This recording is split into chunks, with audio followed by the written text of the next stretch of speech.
Assalamualaikum warahmatullahi wabarakatuh. Waalaikumsalam warahmatullahi wabarakatuh. Alhamdulillahirabbil alamin wa Disconnected. wa ala umuri dunya waddin wa ala alihi wa sahbihi ajma'in. Wallahu ta'ala ya ayyuhalladzina amanu taqullaha haqqa tuqatih wa la tamutunna illa wa antum muslimun. Qala Rasulullah sallallahu alaihi wasallam, ittaqillaha haitsu ma kunta wa atbi' sayyi'atal hasanati tamhuha bi khuluqin hasanin.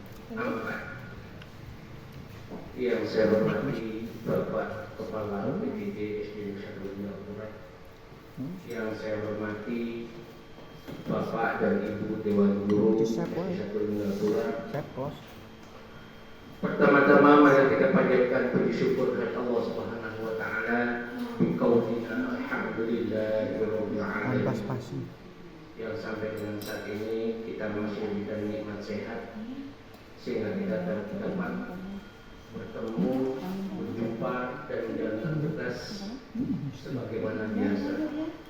Salawat serta salam semoga Allah tetap limpahkan kepada Nabi Muhammad sallallahu alaihi wasallam yang kita harapkan syafaatnya kelak di yaumul qiyamah. Amin ya rabbal alamin. Amin.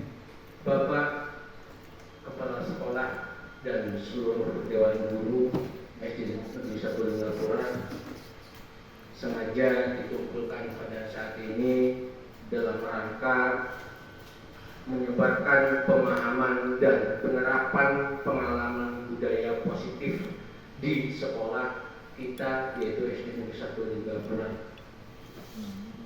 Untuk lebih lanjutnya, mari kita buka acara ini dengan mengucap kalimat basmalah bersama-sama. Bismillahirrahmanirrahim. Acara selanjutnya sambutan dari Bapak Kepala Sekolah kepada Bapak Rosidin. Waktu dan tempat dipersilakan.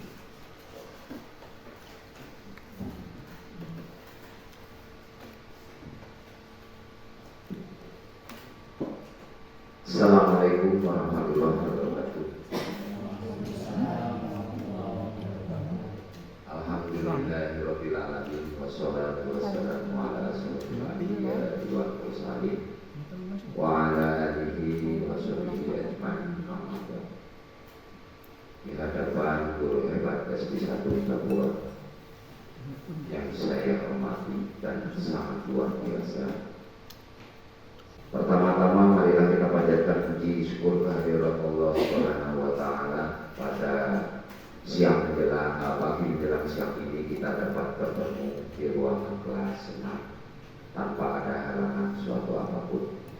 Yang kedua kalinya sholawat beserta salam marilah kita sajukan kepada junjungan kita Nabi besar Muhammad sallallahu alaihi wasallam yang kita nantikan syafaatnya kelak di yaumul qiyamah. Allahumma amin. Bapak Ibu yang saya hormati, di sini saya hanya sekedar menyampaikan yang pertama, sangat senang sekali dengan adanya CGP, yakni guru yang mengikuti guru penggerak, di mana di SD 1 ini sudah ada dua. Yang pertama Pak Bram, Pak Badri Ibramsah, yang kedua insya Allah lulus juga Ibu Noningsi.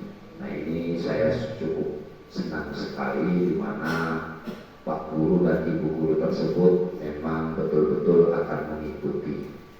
Mudah-mudahan kita dukung bersama dengan seperti ini acara yang akan disampaikan oleh Pak Bram, yaitu terkait dengan CGP, maka dari itu kita semua wajib mendukung. Begitu saja, kurang lebihnya mohon maaf. Saya akhiri. Assalamualaikum warahmatullahi wabarakatuh.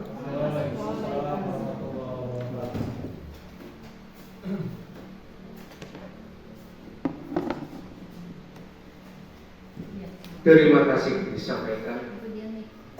Acara selanjutnya yaitu acara inti,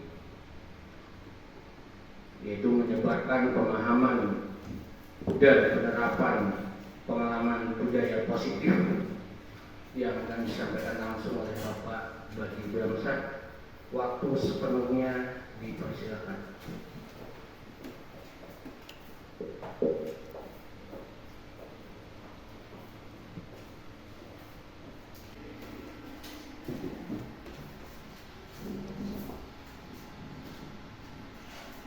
Teman-teman, Assalamualaikum warahmatullahi wabarakatuh. Waalaikumsalam warahmatullahi wabarakatuh. Yang terhormat kepada Bapak Kepala Sekolah serta teman-teman yang saya hormati, puji syukur marilah kita panjatkan kehadirat Allah Subhanahu wa taala.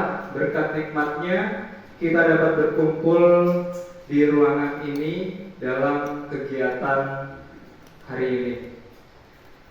Salawat serta salam marilah kita aturkan kepada Nabi Muhammad SAW yang kita nantikan syafaatnya di yaumil kiamah nanti. Amin. Baik, hari ini saya berdiri di sini. Mohon izin kepada Bapak Ibu, rekan-rekan semua. Di sini saya melaksanakan tugas akhir modul 1.4, yaitu diseminasi, menyebarkan pemahaman dan penerapan pengalaman budaya positif yang sudah saya pelajari selama 1 bulan lebih kemarin. Baik, langsung saja. Di sini tulisan paling besar sudah terlihat, budaya positif. Saya ingin tanya dulu kepada Bapak Ibu, kira-kira apa yang ada di benak Bapak Ibu mengenai budaya positif itu? Kira-kira budaya positif mungkin bisa diartikan kebiasaan, ya, pokoknya kebiasaan positif lah. Kebiasaan positif. Oke, kebiasaan positif yang dilakukan di sekolah. Nah, kira-kira menurut kita budaya positif ini sudah kita terapkan belum sih di sekolah kita? Wah, sudah. Sudah. Contoh paling kecil, kita melaksanakan Bersalaman juga, Mas. 5S. Salam. Ya, senyum, salam, sapa, sopan, dan santun. Itu yang paling umum sekali. Kemudian sebelum pembelajaran kita biasa melakukan pembiasaan kepada anak-anak kita untuk membaca surat-surat pendek. Setelah itu secara bergantian per kelas juga kita melaksanakan sholat duha dan diakhiri di saat sebelum pulang sekolah melaksanakan sholat zuhur berjamaah. Baik. Di sini baik. Budaya positif di sekolah itu jadi benar yang dikatakan Bu Nonek merupakan pembiasaan hal-hal baik yang kita lakukan di sekolah. Jadi mencakup sikap dan perilaku maupun tutur kata kita oleh seluruh warga sekolah. Jadi tidak hanya kepala sekolah, tidak hanya kita guru dan hanya murid saja, tapi seluruh warga sekolah yang ada di sekolah kita. Nah, tujuannya adalah, jadi tujuan budaya positif ini adalah untuk menumbuhkan karakter kita. Jadi bagaimana karakter murid kita baik, yang dilihat kita, bagaimana kita bisa memberikan tauladan yang baik. Dari hal yang paling menurut saya sering kita lakukan dengan datang ke sekolah tepat waktu misalkan. Nah, anak murid kita masih akan melihat, oh Pak gurunya datang tepat waktu, Bu gurunya datang tepat waktu. Jadi tanpa disadari, walaupun kita tidak ngomong, nah besok datang tepat waktu, dia melihat, merekam di otaknya bagaimana besok bisa ketemu Pak Rosidi, ketemu Bu Noneng, ketemu Bu Siti dan semuanya. Oh, pasti Pak Rosidi sudah nunggu di gerbang, berarti harus bersalaman. Nah, itu pembiasaan yang baik. Jadi kita semua itu percaya bahwa tujuan itu penting untuk pembentukan karakter murid. Untuk menciptakan budaya positif di sekolah, guru hendaknya mampu menjalankan perannya dalam menciptakan pembelajaran yang nyaman dan menyenangkan di sekolah. Nah, ini poin yang sebenarnya harus selalu kita terapkan. saat kita mengajar. Bagaimana kita bisa melaksanakan pembelajaran itu? Anak itu merasa nyaman dulu, nyaman di dalam kelas. Dia merasa senang. Karena kalau dia senang di kelas, maka apa yang dia lakukan itu pasti menyenangkan. nah, pasti baik, pasti dia semangat untuk melaksanakannya. Tapi kalau anak-anak kita tidak senang, tidak semangat, nggak nyaman, maka apapun yang kita sampaikan tidak akan pernah dipahami oleh anak-anak murid kita. Seperti itu Bapak Ibu. Ya. Selanjutnya hari ini yang akan kita bahas konsep inti budaya positif. Jadi ada 8 yang nanti akan saya sampaikan. Yang pertama itu perubahan paradigma belajar, kemudian disiplin belajar, nilai-nilai kebajikan, kebutuhan dasar manusia, motivasi perilaku manusia, posisi kontrol, keyakinan kelas, dan segitiga restitusi. Banyak, tapi insya Allah teman-teman semua bisa paham. Jadi apa yang saya dapat bisa saya tularkan dan bisa kita terapkan di sekolah kita. Oke, nah pembelajaran paradigma baru itu merupakan pembelajaran yang dirancang berdasarkan prinsip-prinsip yang berdiferensiasi. Sehingga para murid kita itu belajar sesuai kebutuhannya. Semua murid kita itu karakternya tidak pernah sama, pasti berbeda-beda. Ada yang hobinya ini itu. Jadi cara mengajarnya juga berbeda.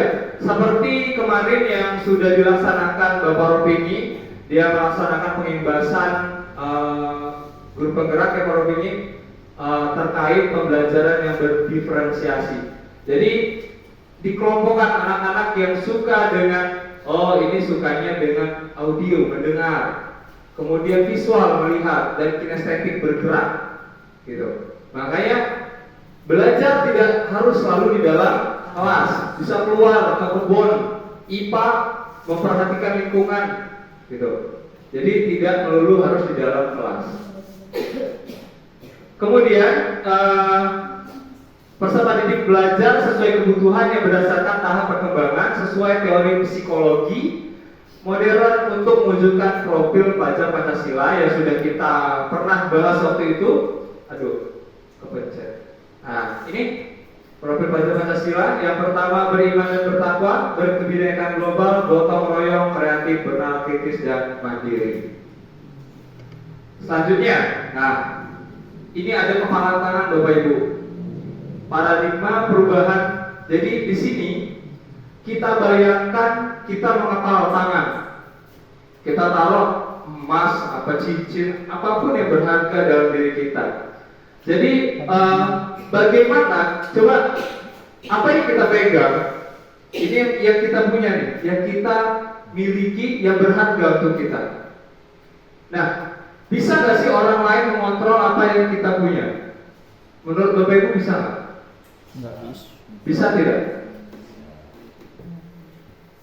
Bagaimana cara jadi rayuan, bujukan dari luar itu pasti akan ada. Tapi kita bisa nggak membuka kepala tangan kita tanpa keinginan kita sendiri? Tidak bisa. Jadi yang dapat membuka kepala kita ini perumpamaan Bapak Ibu. Maksudnya adalah apa yang kita miliki, apa yang kita hargai dalam diri kita. Contoh kecil misalkan, ini kita agak melenceng sedikit. Misalkan korup ya. Jadi kita memiliki keyakinan bahwa itu salah. Kita memiliki wewenang, kepala apa misalkan. Nah, ada pihak dari luar untuk mencoba merayu, enggak Pak, itu aja, apa-apa. Di sini ada nih, ada yang dengan membujuk, ini kan secara baik-baik Bapak Ibu. Kemudian mengancam, menghardik, merayu, menyuap, apa saja yang dapat membuka kepala tangan kita. Tapi kalau dalam diri kita keyakinan kita kuat, maka kepala itu tidak dapat terbuka atas izin dari kita sendiri. Begitu juga sebaliknya, kontrol orang lain tidak dapat jadi kita tidak dapat mengontrol orang lain. Jadi setiap kontrol diri kita hanya kita yang dapat mengontrolnya, seperti itu Bapak Ibu. Nah, ini teori kontrol. Ini menurut Dr. William Glasser. Jadi ada 4 ilusi guru mengontrol murid. Ini balik tadi kita keluar udah melebar, sekarang kita masuk ke sekolah. Di sini ada ilusi guru mengontrol murid. Tidak dapat memaksa murid untuk berbuat sesuatu jikalau murid tersebut memilih untuk tidak melakukannya. Kemudian, jika dapat mengontrol karena murid sedang mengizinkan dirinya karena dikontrol. Begitu. Jadi kita nyuruh anak itu sebenarnya dalam diri dia nggak mau. Gitu. Tapi karena dia takut dihukum, akhirnya dia melaksanakannya. Jadi motivasi itu bukan dari dalam dirinya, tapi dari luar. Faktor eksternal. Kemudian ada ilusi bahwa semua penguatan positif efektif dan bermanfaat. Ilusi itu kan artinya apa ya? Bayangan. Iya, bayangan antara ada dan tiada gitu. Jadi segala usaha bujukan rayuan untuk mempengaruhi murid agar mengulangi sesuatu perilaku tertentu adalah usaha untuk mengontrol murid. Jadi kita itu merayu anak, besok kamu itu harus rajin, harus datang tepat waktu. Kita merayu anak untuk melakukan hal-hal baik yang kita harapkan. Tapi ternyata itu juga tidak bisa dikatakan kita mengontrol murid tersebut. Balik lagi dari dalam dirinya. Kemudian yang ketiga, ilusi bahwa kritik dan membuat orang merasa bersalah dapat menguatkan karakter. Contoh, ya Allah Budi, capek Bapak ngajarin kamu ini, kapan kamu ini? Coba duduk yang rapi, diem. Nah itu membuat dia merasa bersalah Bapak Ibu. Yang kita harapkan kedepannya dia dapat memperbaiki karakternya. Tapi ternyata itu belum tentu. Balik lagi ke dirinya sendiri. Kita tidak dapat mengontrolnya, tapi dirinya yang dapat mengontrolnya. Dan yang terakhir, ilusi bahwa orang dewasa memiliki hak untuk memaksa. Kita kan harus sebagai orang dewasa, anak-anak murid kita sebagai anak-anak kan. Orang dewasa percaya bahwa mereka memiliki tanggung jawab untuk membuat murid-murid berbuat hal-hal tertentu. Perilaku memaksa tidak akan efektif untuk jangka waktu panjang dan sebuah hubungan permusuhan akan terbentuk. Nah, tolong itu sekali dua kali mungkin dia akan mengikuti. Tapi kalau terus-menerus, Bapak itu nyuruh saya terus, yang ada akan timbul rasa benci dari dalam diri murid kita. Seperti itu Bapak Ibu. Jadi ini kaitannya teori kontrol ini ke kepala tangan yang saya jelaskan tadi. Selanjutnya, di sini. Tidak. Perubahan paradigma stimulus respon, teori kontrol dan teori pilihan. Siapa sesungguhnya yang memiliki kontrol? Stimulus respon. Jadi stimulus respon ini merupakan suatu tanggapan dari seseorang terhadap suatu rangsangan yang dihadapinya. Itu stimulus respon. Jadi dia melaksanakan sesuatu itu karena ada rangsangan dari luar, ada tanggapan dari luar. Itu stimulus respon. Kita mencoba mengubah orang agar berpandangan sama dengan kita. Jadi mengajak seperti itu. Perilaku buruk dilihat sebagai suatu kesalahan. Jadi kita melihat anak itu pencicilan, anak itu tuh salah kayak gitu. Nah, kemudian orang lain bisa mengontrol saya. Itu masuk dalam stimulus respon. Pemaksaan ada pada saat bujukan yang gagal dan model berpikir menang dan kalah. Jadi bagaimana harus ada yang menang, harus ada yang kalah. Tapi kalau itu di teori kontrol, ini yang harus kita pahami. Teori kontrol, kita berusaha memahami pandangan orang lain tentang dunia. Jadi kita itu kalau misalkan pada saat kita berdiskusi, teman kita menyampaikan pendapat, kita bisa menerima, oh iya mungkin masuk seperti itu. Nah, tapi kalau yang di stimulus respon tidak. Jadi bagaimana apa yang menurut kita itu benar, menurut orang salah, seperti itu. Kemudian di teori kontrol semua perilaku itu pasti memiliki tujuan, Bapak Ibu. Anak melakukan kesalahan itu pasti ada penyebabnya. Betul? Hanya Anda yang bisa mengontrol diri Anda. Jadi kita hanya bisa mengontrol diri kita. Kita tidak bisa mengontrol murid kita. Kita hanya bisa di sini, Bu, untuk mencegah penyimpangan dan mengarahkan berperilaku yang sesuai dengan nilai kebajikan. Jadi kita tuh mengarahkan. Anggapan budaya seperti ini.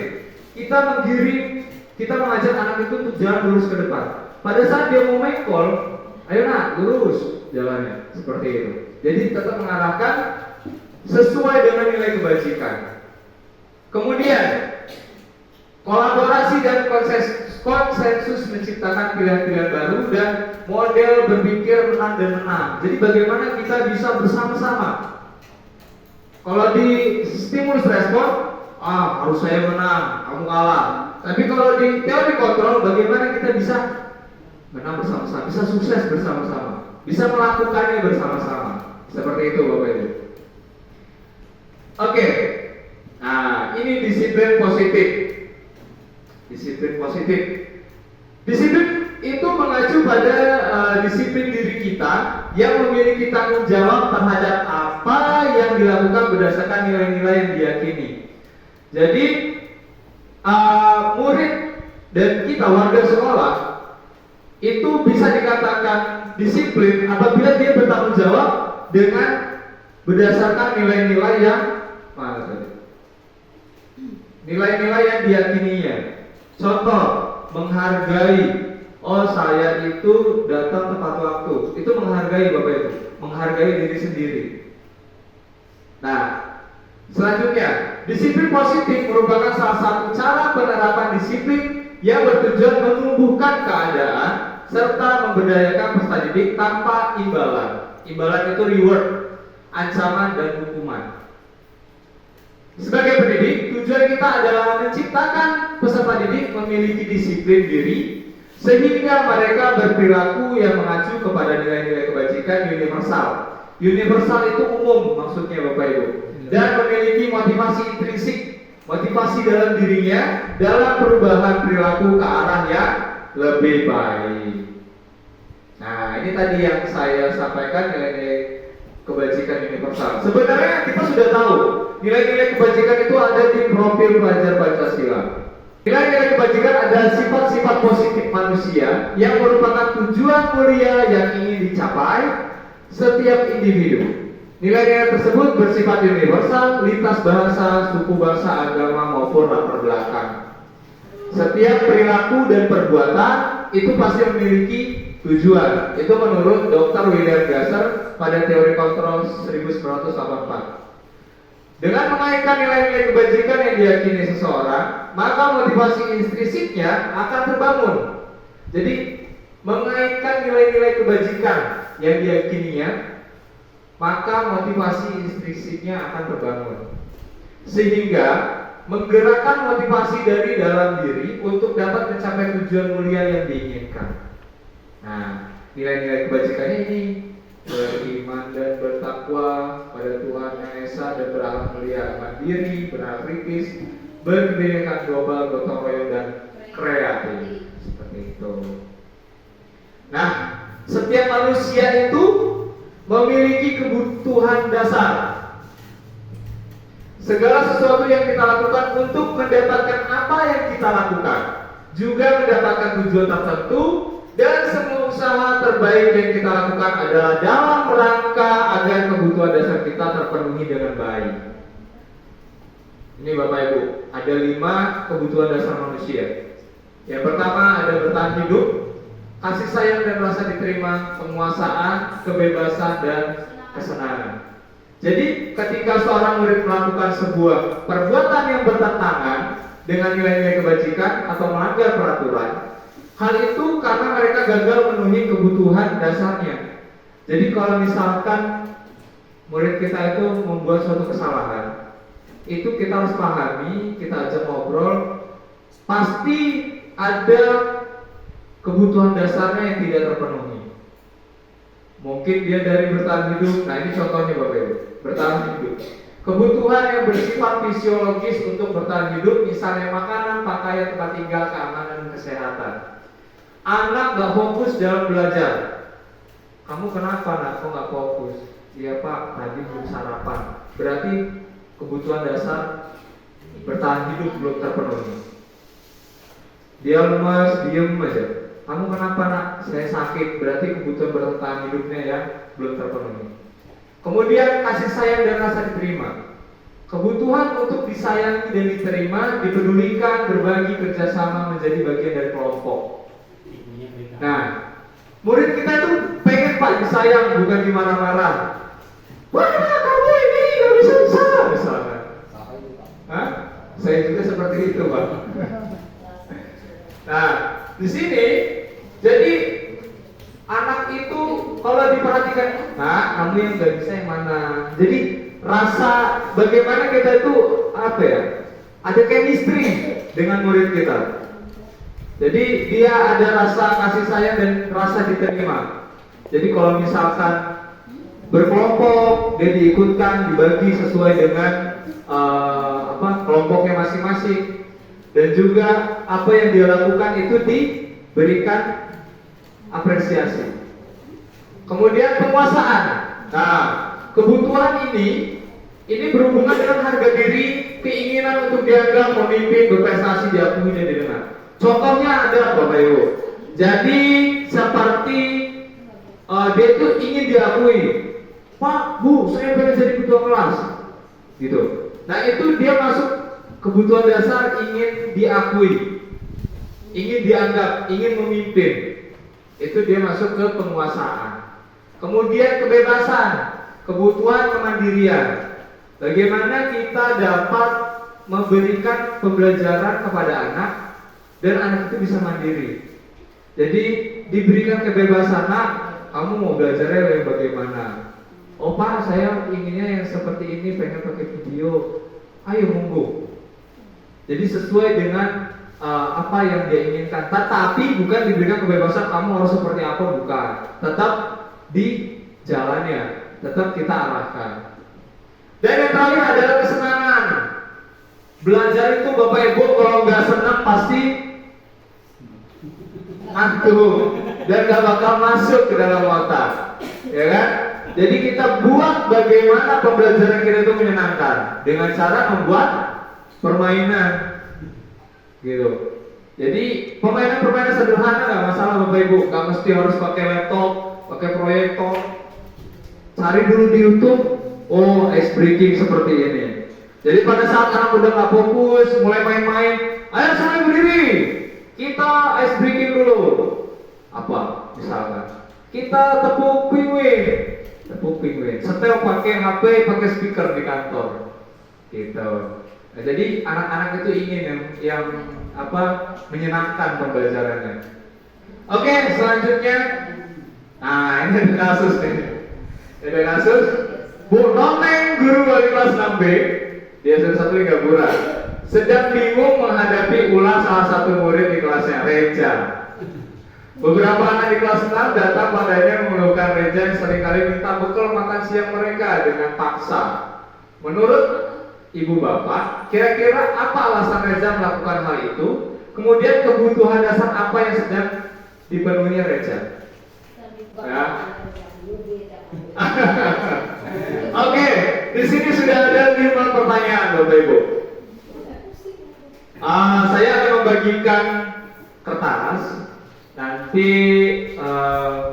Bapak Ibu tuliskan kira-kira si Reja ini masuknya kemana yang di pertanyaan 1 sampai ke 5. Ya. Oke, jadi kira-kira kita ini aja ya, yang tahu nanti tunjuk tangan ya. Oke. Pertanyaan pertama, Reja mengambil bekal temannya karena dia merasa senang. Gimana? Reja mengambil bekal temannya karena dia merasa senang temannya jadi memperhatikan dia. Ketika temannya melaporkan ke guru, guru memberitahu ke orang tuanya sehingga orang tua jadi memperhatikan dia. Maka kebutuhan apa yang ingin dipenuhi oleh Reja? Kasih sayang. Hah? Apa Bu? Kasih sayang tadi lupa.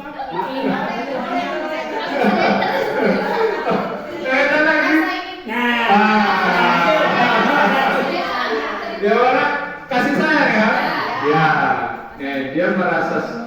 Oke, good. Yang kedua, Reza ketika ditanya ibu Noneng karena ia lapar dan orang tuanya tidak membawakan bekal makan siang. Maka kebutuhan dasar apa yang berusaha dipenuhi Reza? Hidup. Oke, wes nyambung, paten. Oke, selanjutnya. Reza melakukannya karena iseng aja dan ia menikmati ekspresi wajah teman-temannya yang kesal karena diambil makanannya dan menurut dia ekspresi temannya itu lucu. Reza memenuhi kebutuhan apa? Kesenangan. Jadi dia tertawa-tawa melihat temennya kesal gitu sambil cekikikan ya Bapak Ibu. Reza merasa hebat karena teman-temannya jadi takut sama dia. Dengan dia dan menuruti keinginannya. Reza sedang berusaha memenuhi kebutuhan apa? Penguasaan. Oke, mantap. Selanjutnya terakhir, Reza merasa bosan dengan bekal makanan yang dibawakan ibunya di rumah karena ibunya selalu membawa bekal yang sama. Oleh karena itu, dia ingin mencoba makanan teman-temannya yang beraneka ragam. Reza berusaha memenuhi kebutuhan akan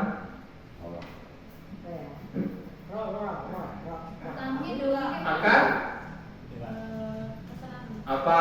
Bapak Ibu? Hah? Kebebasan. Kebebasan. Pengen bebas dia makanannya apa? Ya makanannya temen. Iya.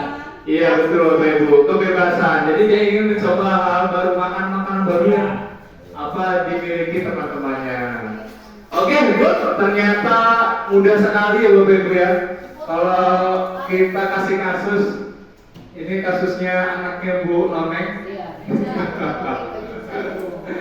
Oke, nah, monggo Bapak Ibu makanannya dihabisin, minumnya diminum, biar nggak seret. Oke, selanjutnya teori motivasi perilaku manusia. Nah, ini tadi sudah saya serempet-serempetin. Ada motivasi internal dan eksternal atau biasa disebut motivasi intrinsik dan motivasi ekstrinsik. Nah, ya, asik-asik banyak. Satu, untuk menghindari ketidaknyamanan atau hukuman, dia masuk ke motivasi eksternal atau ekstrinsik. Apa yang akan terjadi apabila saya tidak melakukannya? Ini contohnya. Misalkan, Bapak Ibu, Bu Noneng menyuruh anak muridnya, nanti piket. Nah, kemudian kata muridnya, lah, baik piket. Emang kalau nggak piket nanti kenapa gitu? Nah, ya kan? Dia masuk sini. Apa yang akan terjadi apabila saya tidak melakukannya? Nah, dia ragu-ragu akan melakukannya atau tidak. Kalau dia melakukannya, bukan dari dirinya berarti kan? Maka itu motivasi eksternal, ekstrinsik. Berarti dari orang lain, dari Bu Noneng, karena takut dihukum, takut kena hukum Bu Noneng. Jadi dia merasa ada ketidaknyamanan dan hukuman dalam kerjain aja. Nah, itu motivasi eksternal. Kemudian untuk mendapatkan imbalan atau penghargaan dari orang lain. Contohnya, apa yang akan saya dapetin kalau saya melakukannya? Ini sering Bu kita dapati ya. Misalkan, ayo anak-anak maju nanti ibu kasih reward hadiah. Dikasih apa Bu rewardnya? Permen. Oh cuma permen, ya kan gitu. Nah itu berarti kalau besar nominalnya dia akan tertarik. Berarti bukan dari dalam dirinya. Termasuk motivasi eksternal dari orang lain. Dia akan melakukannya kalau itu menguntungkan untuk dirinya. Kalau tidak menguntungkan maka dia tidak akan melakukannya. Nah, ini yang paling baik untuk menjadi orang yang mereka inginkan dan menghargai diri sendiri dengan nilai-nilai yang mereka percaya. Contohnya, saya akan menjadi orang seperti apa bila saya melakukannya. Motivasi ini yang akan membuat seseorang memiliki disiplin positif karena motivasi berperilaku bersifat internal. Jadi misalkan kita memberikan pekerjaan rumah PR Bapak Ibu. Jadi anak ini yang namanya PR itu kan memang ya udah dikerjakan di rumah pada saat pertemuan esok hari dikumpul. Karena dia terbiasa, oh ini tugas. dia yakini saya harus ada tanggung jawab, ya, nilai-nilai. Jadi di sini ada motivasi berperilakunya bersifat internal. Jadi disiplin positif dalam dirinya, oh saya harus bertanggung jawab dengan tugas yang diberikan oleh bu guru, seperti itu. Nah itu termasuk motivasi internal. Tanpa perlu kita paksa, kita berikan tugas, dia harus menyelesaikan. Nah itu yang harus kita rubah. Bagaimana kita bisa memberikan pemahaman kepada murid-murid kita agar apa yang mereka lakukan itu termasuk dari motivasi intrinsik mereka atau internal mereka, bukan dari orang lain. Paham Bapak Ibu? Paham. Nah, ini dia Bapak Ibu, dihukum oleh penghargaan. Jadi jangan bangga dengan anak yang diberikan penghargaan, karena penghargaan itu bisa termasuk dalam hukuman. Bahwa penghargaan berlaku sama dengan hukuman, dalam arti meminta atau membujuk seseorang melakukan sesuatu untuk memenuhi tujuan tertentu dari orang yang meminta atau membujuk. Dorongannya eksternal dan ada faktor ketergantungan di dalamnya. Beberapa dampak dari pemberian penghargaan nih. Penghargaan boleh Bapak Ibu kalau kita berikan sesekali, jangka pendek. Tapi kalau itu diberikan jangka panjang, maka itu akan menghancurkan motivasi intrinsiknya. Nah ini ya Bapak Ibu dampaknya, pengaruh jangka pendek dan jangka panjang. Penghargaan menghukum, penghargaan mengurangi ketepatan, penghargaan tidak efektif, dan penghargaan merusak hubungan. Paham Bapak Ibu dari kata-kata ini? Nah jadi kalau misalkan kita memberikan penghargaan kepada murid kita Bapak Ibu, dia akan ketergantungan. Kalau kita tidak memberikan penghargaan, dia tidak akan melakukannya. Seperti itu.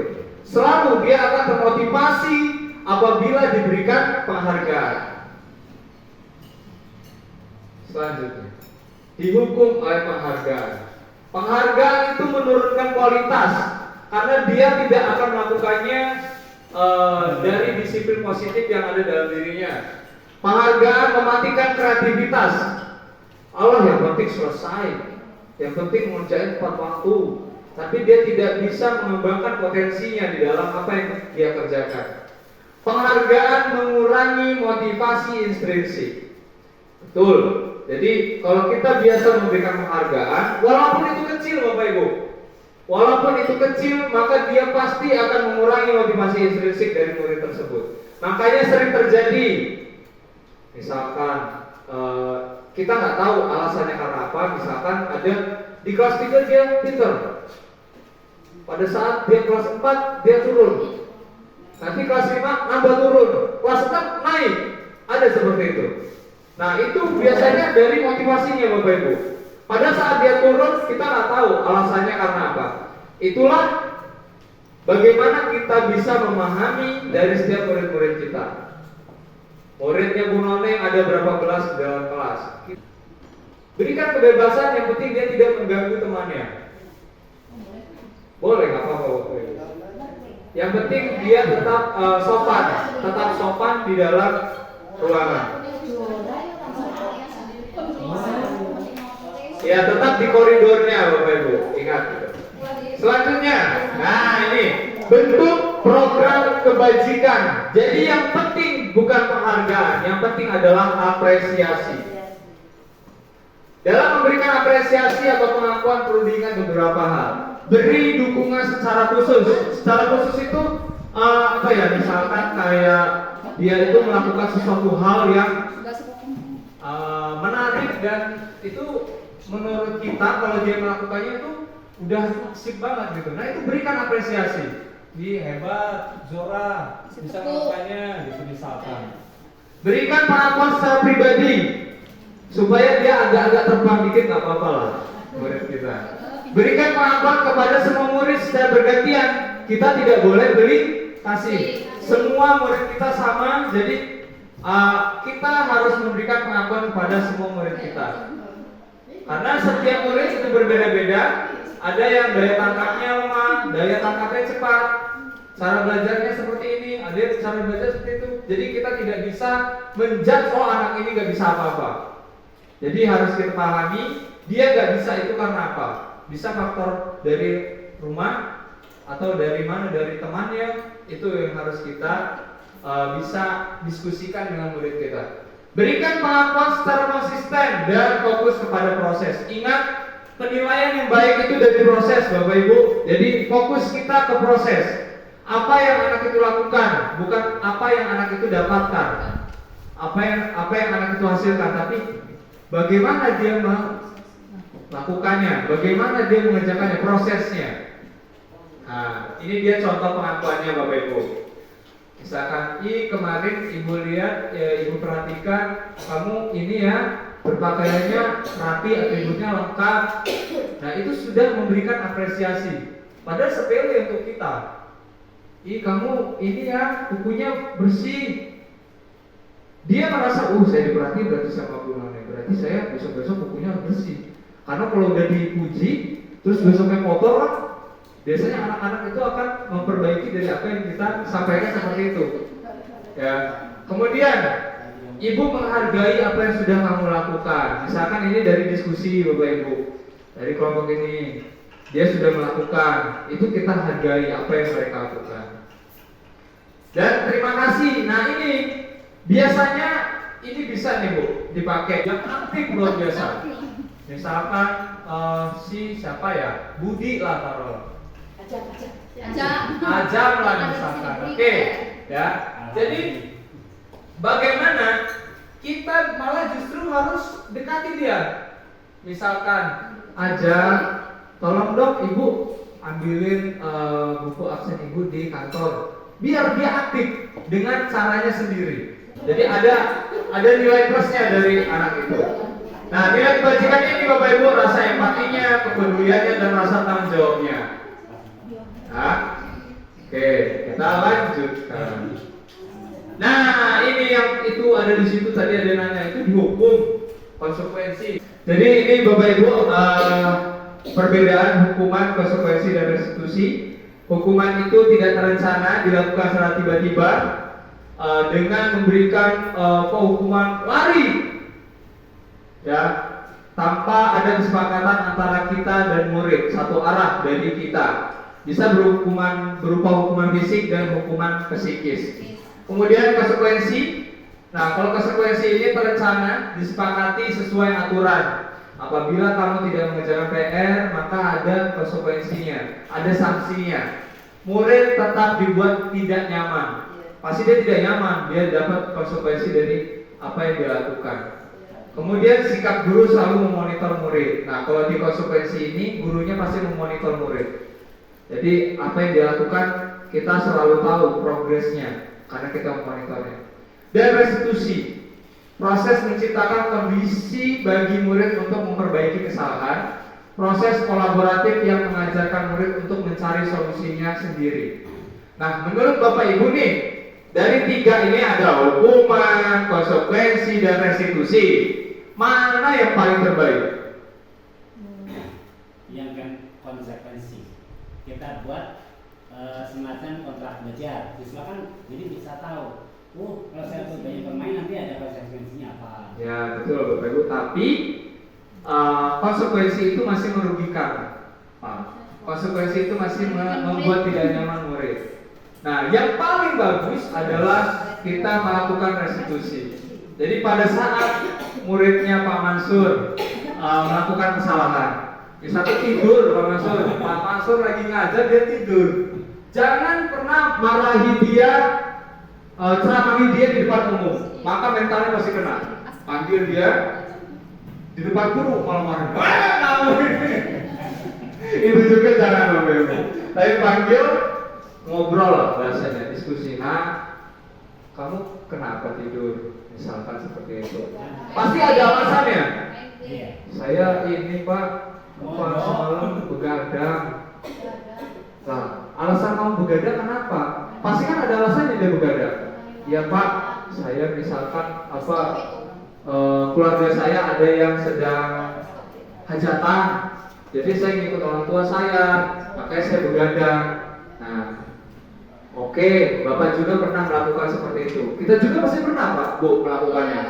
Nah, bagaimana kita menguatkan keyakinan anak untuk memperbaikinya? Ya udah, berarti besok-besok gimana cara kamu supaya tidak tidur di kelas?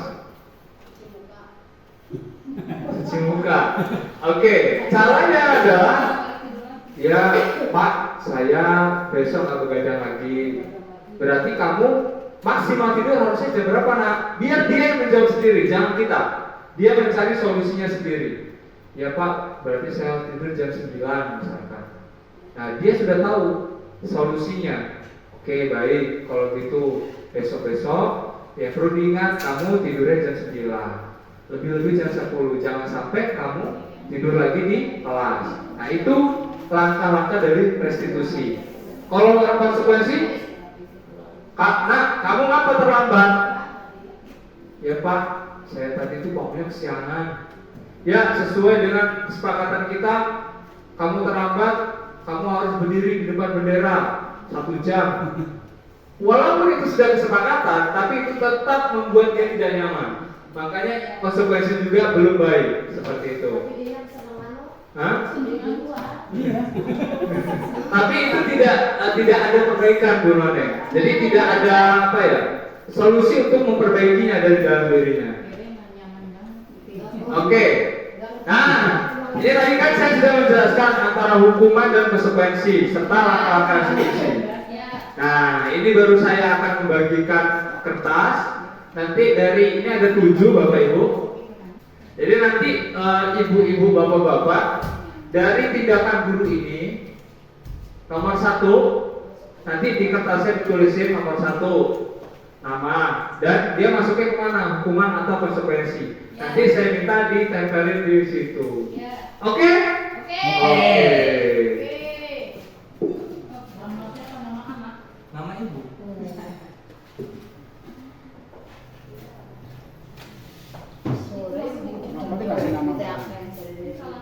Ini untuk nempelin nama ibu. Soalnya awalnya nulis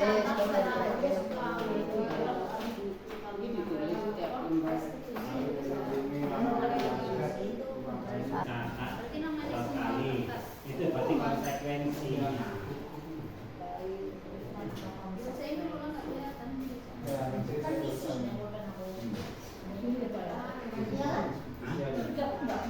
Gak usah, langsung aja Bu. Dia masuknya misalkan di sini nomor, nama ibu dan dia masuknya hukuman atau konsekuensi. Gak usah. nomor aja. Gak usah. Nomor Oke, mencatat 100 kali di dalam buku. Kalimatnya, saya tidak akan terlambat lagi. Saya tidak akan terlambat lagi. 1 buku Bapak Ibu. Karena terlambat sekolah. Itu masuknya ke apa? Lari mengelilingi lapangan basket 2 kali karena terlambat hadir di sekolah. Itu masuknya ke apa?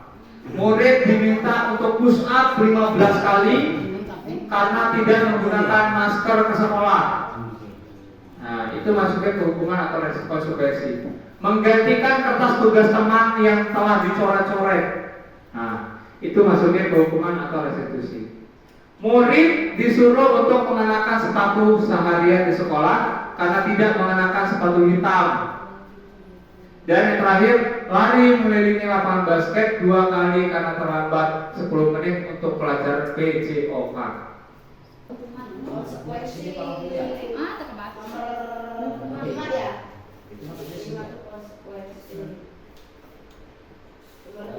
Murid disuruh mengenakan sepatu hitam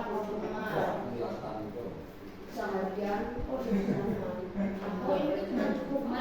Iya, 1 hukuman, 2 konsekuensi, misalkan seperti itu. Yang sudah boleh ditempel di depan.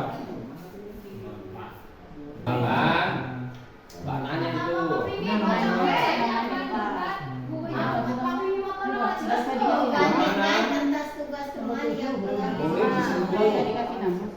Yang mana Bu? Nama nggak apa-apa Bu. Nomor 5 teh 1 2 3 4 5 konsekuensi. Nomor 3.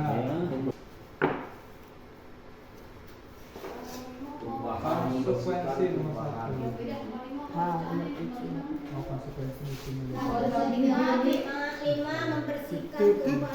Air di meja, di celana,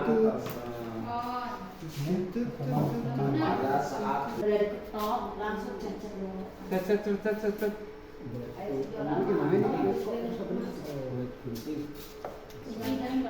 Nomor 5 itu hukuman apa konsekuensi?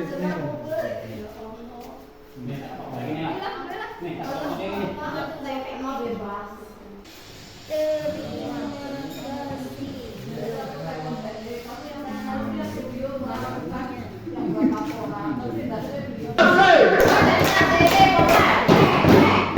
Oke, mantap, semangat Panglima. Baik, kita masuk lagi. Teman-teman sudah menuliskan dari ketujuh tindakan guru ini itu masuk ke hukuman atau konsekuensi. Ya. Sekarang kita kunci jawabannya dan kita buka. Apakah yang sudah ditulis itu sesuai dengan hukuman atau konsekuensinya? Mencatat 100 kali dalam buku kalimat. Saya tidak akan terlambat lagi karena terlambat ke sekolah. Ini jawabannya keluar semua ini. Cepret. Hukuman. Itu ada yang jawab konsekuensi 2 orang. Oke, kenapa dia termasuk hukuman Bapak Ibu? Karena tindakan guru di sini dia tidak ada kesepakatan kepada murid untuk menulis.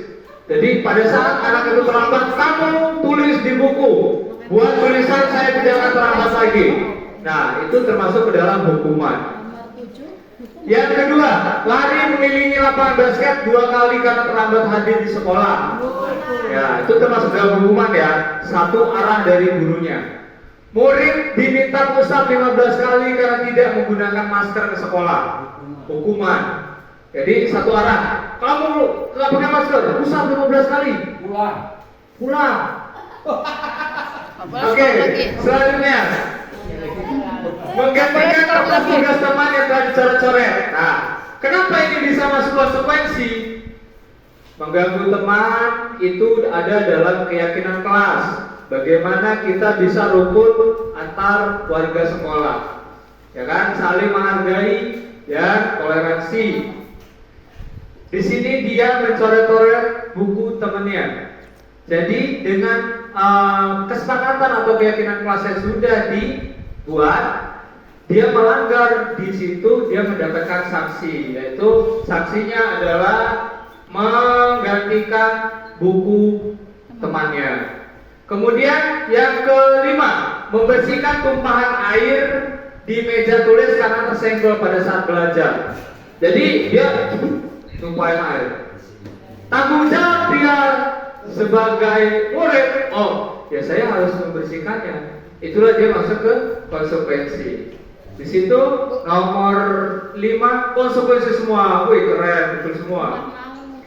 Yang keenam, murid disuruh untuk mengenakan sepatu seharian di sekolah karena tidak mengenakan sepatu hitam. Itu termasuk hukuman karena 1 arah. Dan yang terakhir, nah ini di nomor 2 lari, di nomor 7 lari. Kira-kira Bapak Ibu, ini di nomor 7 ini kenapa dia masuknya ke konsekuensi? Karena terlambat 10 menit. Iya, betul Pak Rasul. Dia terlambat 10 menit sesuai dengan keyakinan kelas, datang tepat waktu. Jadi dia mendapatkan konsekuensinya dari apa yang sudah disepakati dengan guru dan murid tersebut. Oke? Di situ nomor 7 sama semua. Ya, jadi inilah pemahaman baru dari kita. Saya juga waktu pada saat belajar, Bapak Ibu salah juga. Yang betul cuma nomor 4 dan 5. Yang ini saya kira hukuman. Iya. Saya salah juga tadi ya. Iya. Tadi saya salah 1 hukuman. Iya. Yang paling sedikit. Saya juga waktu itu terkecoh di sini. Ternyata di sini ada terlambat 10 menit. Sesuai kesepakatan, dia terlambat 10 menit, maka akan mendapatkan sanksi. Dia mengelilingi lapangan basket 2 kali. Seperti itu. Ada yang ingin ditanyakan Bapak Ibu? Cukup. Oke, kita lanjut ya. Berikutnya. Oke, kita es breaking dulu. Campur. Pengalaman yang di luar apa ini? Oke, saya minta Bapak Ibu semuanya berdiri. Ya. Enggak pikir Bapak Ibu.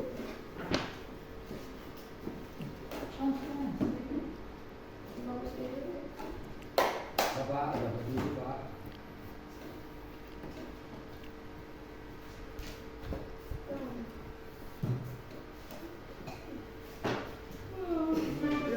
Oke, siap. Siapa ya saya minta untuk menyanyikan ya? Bu Bella. Bu Bella. Kita bergerak bersama-sama. Dia menyanyikan megang mic. Ayo, satu guru bantu saya ke depan. Bisa Bapak atau Ibu guru? Oke, Bu Bella. Jadi nanti kita nyanyi Dimensi Profil Pelajar Pancasila.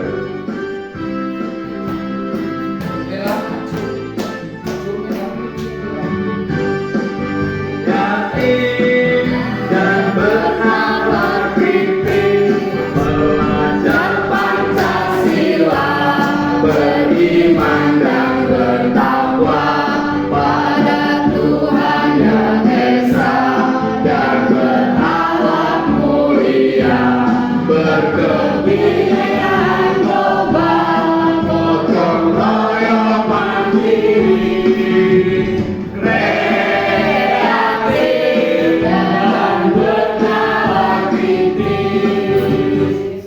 Oke, coba siapa yang bisa? Ayo, Bu Bella bisa bantu saya menyanyikan di depan. Di sini aja Bu Ada Bella. tulisannya aja Bu. Tenang. Madep sana aja lihat. Oke, yuk, siap. Oke, ya. Beriman dan bertakwa pada Tuhan Yang Esa, dan berakhlak mulia, berkebinekaan global, gotong royong mandiri, kreatif dan bernalar kritis. Nah, tunggu, kita ke intro dulu.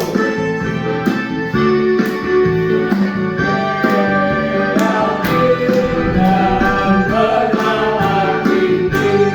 Belajar Pancasila, beriman dan bertakwa pada Tuhan Yang Esa, dan berakhlak mulia, berkebinekaan global, gotong royong mandiri, kreatif dan bernalar kritis. Oke. Itu tadi dimensi profil pelajar Pancasila. Sepertinya sudah luas semua ya Bapak Ibu ya. Sudah terbiasa. Di situ ada nilai-nilainya, nilai-nilai kebajikan yang harus kita terapkan. Oke, kita kembali ke laptop. Posisi kontrol guru. Yang tadi sudah sempat ada yang nanya. Ya. Posisi kontrol guru. Remote.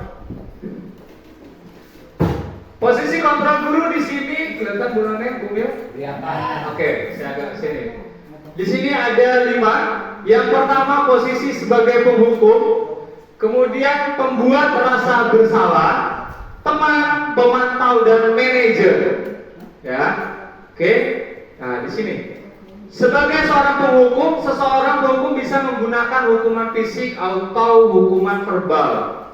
Membuat rasa bersalah, menggunakan keheningan, membuat orang lain merasa tidak nyaman, bersalah dan rendah diri. Kemudian sebagai teman, positifnya hubungan yang baik antar guru dan murid.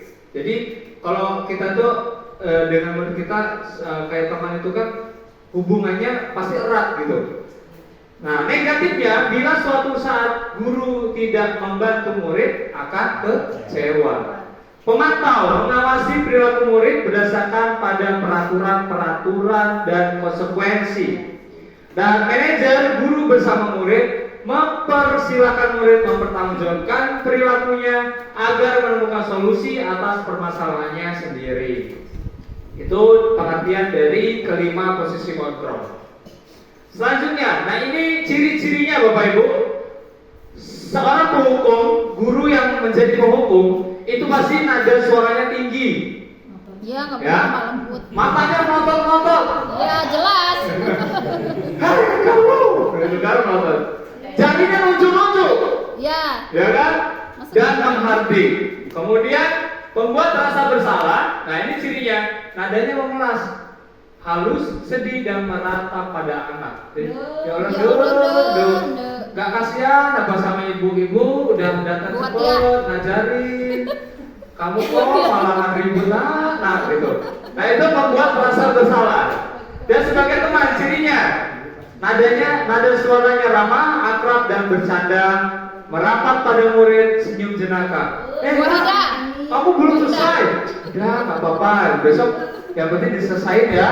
Wahidah sama Bomil. Nah itu sebagai teman, gitu. Sebagai pemantau, nada suaranya datang, bahasa tubuhnya formal. Nah, kalau yang pemantau ini, jadi, nah, kamu kenapa? Kok kamu terlambat?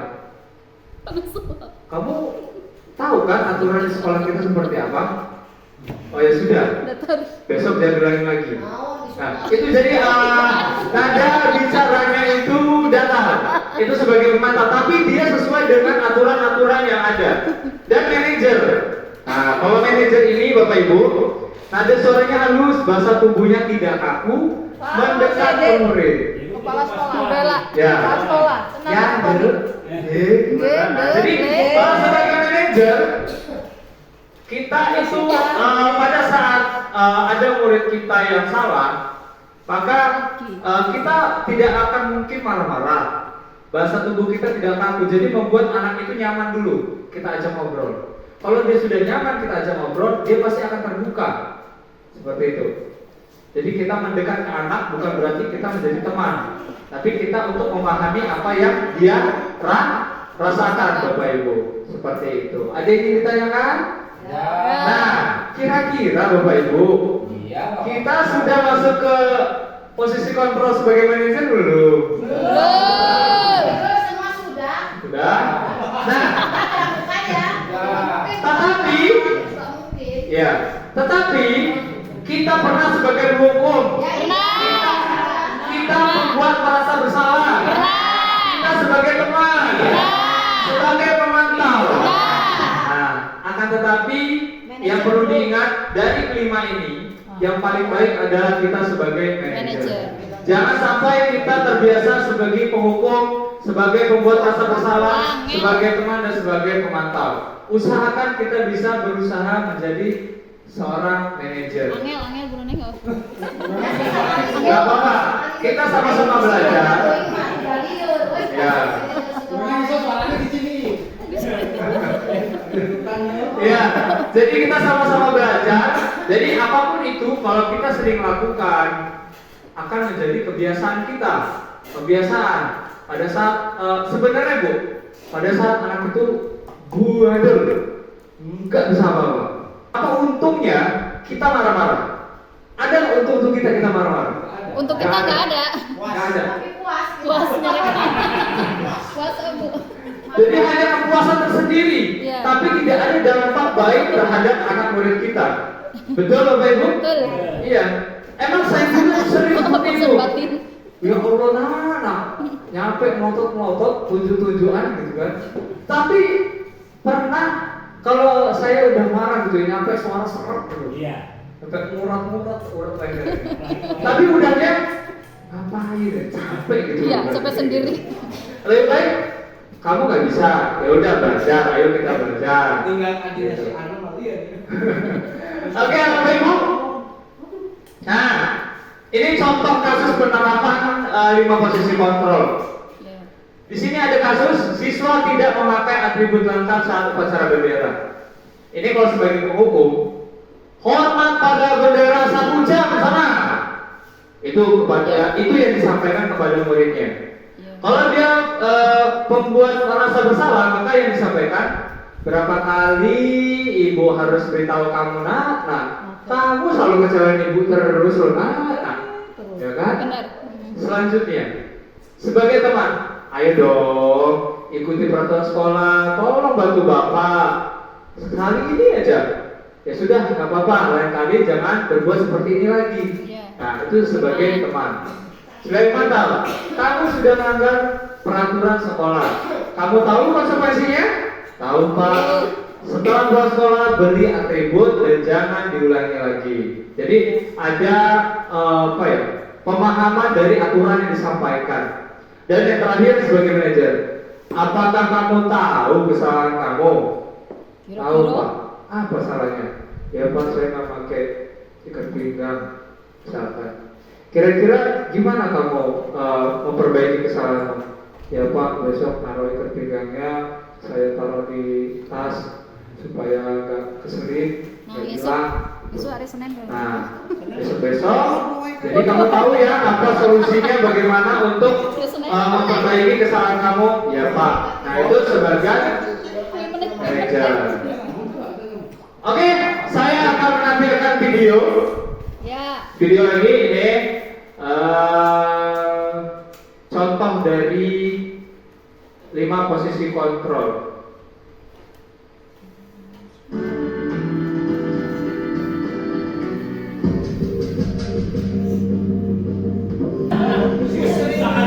Naren, sini kamu. Selamat pagi, Bu. Selalu terlambat. Kamu deh, pasti terlambat. Maaf, Bu. Saya Apa? Apa coba? Alasan kamu apa lagi? Kapan sih kamu tidak terlambat? Malas sekali ya kamu jadi anak. saya Dasar pemalas. Gak kapok-kapok sih kamu. Sudah berapa kali terlambat? Kurang ekspresi. Sana, kamu keliling lapangan basket 2 kali. Kenapa saya harus keliling lapangan basket, Bu? Kenapa? Kamu melawan ibu. Berani-beraninya jawab. Sudah terlambat, masih berani jawab pula. Sekarang, keliling lapangan basket 5 kali sekalian. Biar kapok. Cepat. Pergi sana ke lapangan basket. Kamu kenapa terlambat lagi, nak? Nah, Ya Tuhan, Naren. Kamu senang ya bikin ibu susah ya? memelas tuh, memelas Bu, kuat ya. Nanti ibu yang ditegur bapak kepala sekolah, nak. Disangka ibu tidak bisa membina kamu. Duh, gimana ini? Maaf, Bu. Duh, Gusti Naren. Kamu suka ya kalau ibu ditegur bapak kepala sekolah? Terus, sekarang ibu harus tulis apa ini di buku absen? Ini kamu sudah sering terlambat loh. Ibu harus apa coba? Maaf, Bu. Maaf sekali. Ya sudah, lain kali jangan bikin ibu susah lagi ya, nak ya. Ibu tidak akan kuat lagi kalau kamu begini terus.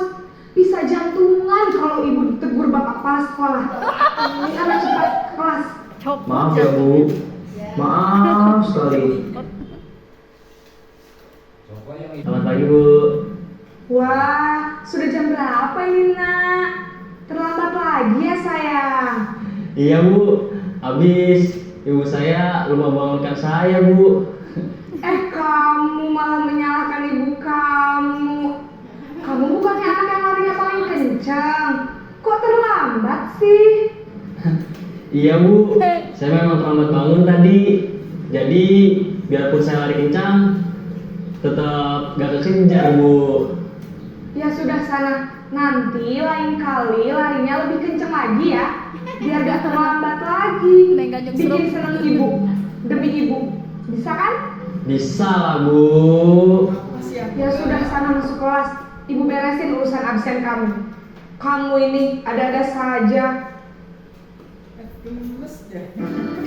posisi pemantau, monitor. Naren deui. Ajang. Naren, Aduh. Selamat pagi Bu.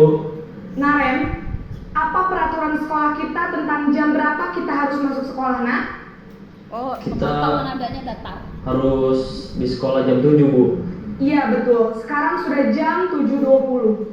Naren sudah tahu konsekuensinya jika terlambat hadir. Paham Bu. Saya harus tinggal kelas pas jam istirahat selama 20 menit. Iya benar, konsekuensinya demikian. Jadi nanti jam 9.30 pas istirahat, kamu harus tinggal di kelas, kerjakan tugas tambahan untuk ketertinggalan kamu, ya? Baik Bu.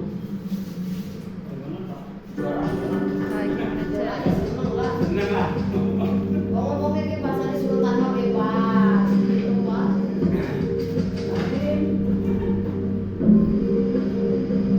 Naren! Aduh. Selamat pagi Bu. Selamat pagi Naren. Maaf Bu, saya terlambat. Iya, sekolah masuknya jam 7, sekarang sudah jam 7.20. Jadi sekarang bagaimana ini Naren? Maaf Bu, saya lupa setel alarm saya semalam.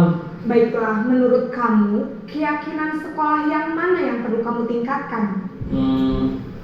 Menghargai diri sendiri dan orang lain mungkin ya Bu. Setuju. Jadi, apakah Naren meyakini prinsip saling menghormati tersebut? Tidak terlambat bangun lagi.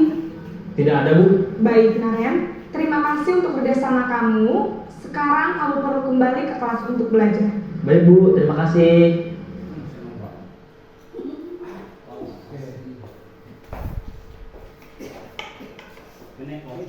Oke, Bapak Ibu, tadi itu contoh dari apa? 5 posisi kontrol. Sekarang di sini saya sudah ada pertanyaan. Pasti ibu-ibu, bapak-bapak bisa jawab. Kanti udah kayak kono ngomong. Yang Namanya Cokono. bisa menjawab nanti saya minta untuk tulis kemudian tempel di situ. Tulis dan tempel. Ya, nanti yang saya bisa langsung saya kasih tulis di nomor 1, nomor 2, 3, 4, 5 sesuai yang dipertanyakan. Oke, di sini Bapak Ibu ada kalimat ibu kecewa sekali dengan kamu nak. Kira-kira posisi kontrol apakah aku? Siapa yang tahu Bu? Oke, Ibu Mila. Aduh, ini kalau lihat. Nah, tulis aja, nanti ditempel. Ibu kecewa sekali dengan kamu nak. Posisi kontrol apakah aku?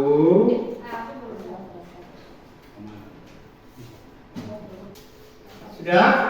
Ini jawaban dari Ibu Bila. Ibu kecewa sekali dengan kamu nak. Kira-kira posisi kontrol apakah aku? Jadi kalau benar kita kasih applause ya Bapak Ibu. Pembuat rasa bersalah. Oke, good. Pertanyaan kedua. Kamu tidak pernah benar melakukannya.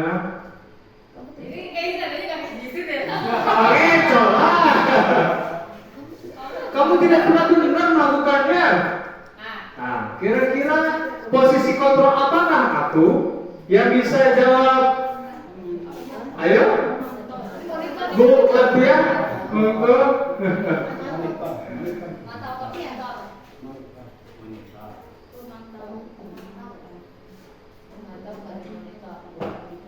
sudah Bu? Oke, saya template dulu. Kira-kira betul tidak? Kamu tidak pernah benar melakukannya. Jebret, penghukum ternyata. Jadi, iya, itulah kecohan dari intonasi Bapak Ibu. Kamu tidak pernah benar melakukannya. Nah, kamu tidak pernah benar melakukannya. Itu. Jadi dia langsung menjudge seperti yang disampaikan ibu tadi pada Naren. Naren tidak diberikan kesempatan untuk berbicara di situ. Oke, kita ke pertanyaan ketiga. Oh tadi sudah ya. Oke. Ayolah lakukan demi bapak ibu sampai sudah. Manajer. Ayo. Oh masuk. Oke. Bapak ibu.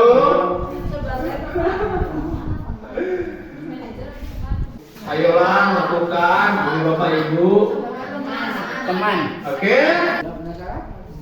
Kira-kira apa jawabannya? Cendrang. Oke. Selanjutnya. Apa kalau sama mudah? Apa rencanamu untuk menyelesaikan masalah ini?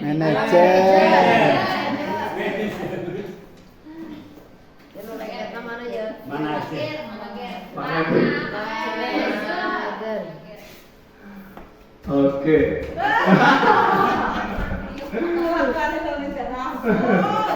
Oke, kita kunci. Posisi kontrol apakah aku?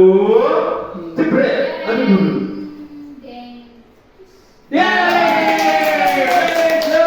Benar sekali. Dan yang terakhir, kamu tidak pernah mendapat nilai jika tidak mengerjakan tugas. Oke, Bu Sri mau nulis? Ya. Kamu tidak pernah mendapat nilai jika tidak mengerjakan tugas. Itu termasuk posisi kontrol apa, Bu Sri? Mengingat. Ya. Mengingat menalar. Jepret. Kata yang diletakkan Pak. Oke, pengantar dikunci.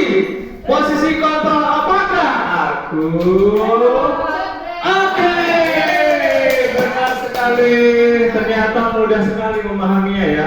Kalau kita sudah paham 5 posisi kontrol, insya Allah kedepannya kita bisa menerapkannya. Amin. Selanjutnya, nah ini kita masuk ke keyakinan kelas Bapak Ibu. Mengapa kita harus membuat keyakinan kelas? Mengapa bukan peraturan kelas? Apa perbedaannya? Kenapa harus membuat keyakinan kelas? Ada yang bisa bantu saya untuk menjawab? Pak Nasuha? Kelas yang akan dikuasai untuk pembelajaran. Mengapa keyakinan bukan peraturan?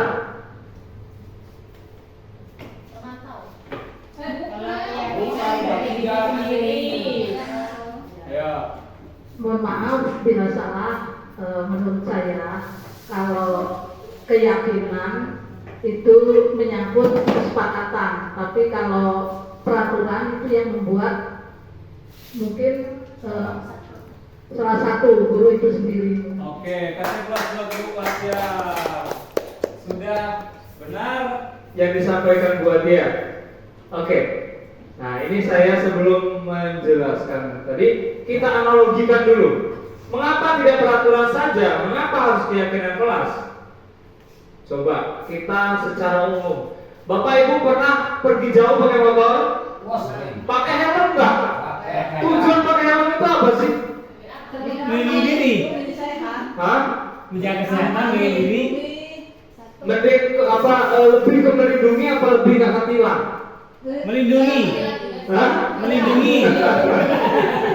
Oke, kalau apa tujuannya adalah untuk melindungi, berarti itu sudah motivasi dalam diri. Tapi kalau tujuannya itu supaya tidak ditilang, berarti dia hanya untuk memenuhi peraturan Bapak Ibu. Sama halnya dengan mengapa kita tidak memiliki peraturan 3M, menggunakan masker, mencuci tangan, dan menjaga jarak 1,5 meter.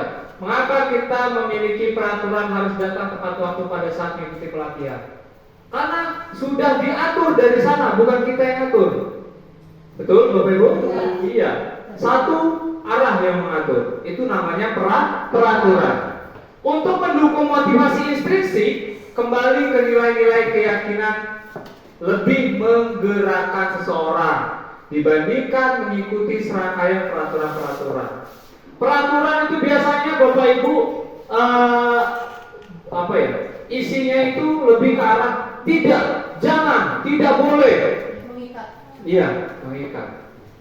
Tapi di sini, peraturan kelas dibuat oleh sebelah pihak guru, sedangkan keyakinan kelas dibuat atas kesepakatan guru dan murid. Keyakinan kelas mengacu pada diri murid mengenai nilai-nilai yang diyakini. Untuk mendukung motivasi intrinsik, kembali ke nilai-nilai atau keyakinan-keyakinan. Lebih menggerakkan murid dibandingkan mengikuti serangkaian peraturan-peraturan. Jadi contohnya gini Bapak Ibu, kalau misalkan peraturan dilarang datang terlambat, nah itu mengikat, mau anak takut, ya kan? Gimana kalau saya ini datang terlambat pasti kena hukum? Motivasi eksternal. Tapi kalau dia sudah motivasi eksternal, maka berubah kata-katanya. Datang ke sekolah tepat waktu. Nah, di datang ke sekolah tepat waktu itu ada nilai-nilai kebajikan, yaitu disiplin, Bapak Ibu. Disiplin. Nah, itu yang harus kita rubah dari peraturan ke keyakinan.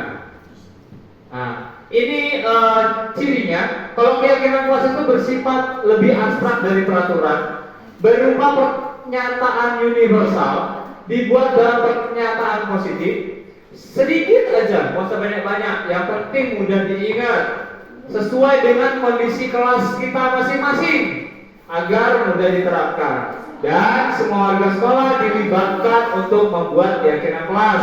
Jangan hanya gurunya, jangan hanya kepala sekolah atau hanya muridnya, tetapi semuanya dilibatkan. Nah, nanti Bapak Ibu dibuat, contohnya seperti ini Bapak Ibu, keyakinan kelas, kemudian kelas apa, misalkan kelas 6A, 6B, kelas 1. Kalau kelas 1 mungkin lebih dibantu lagi oleh guru kelasnya. Nah, di sini dibuat keyakinannya apa. Kalau bisa nanti di bawahnya setelah membuat keyakinan, buat kesepakatan dengan tanda tangan dan dipajang di kelasnya.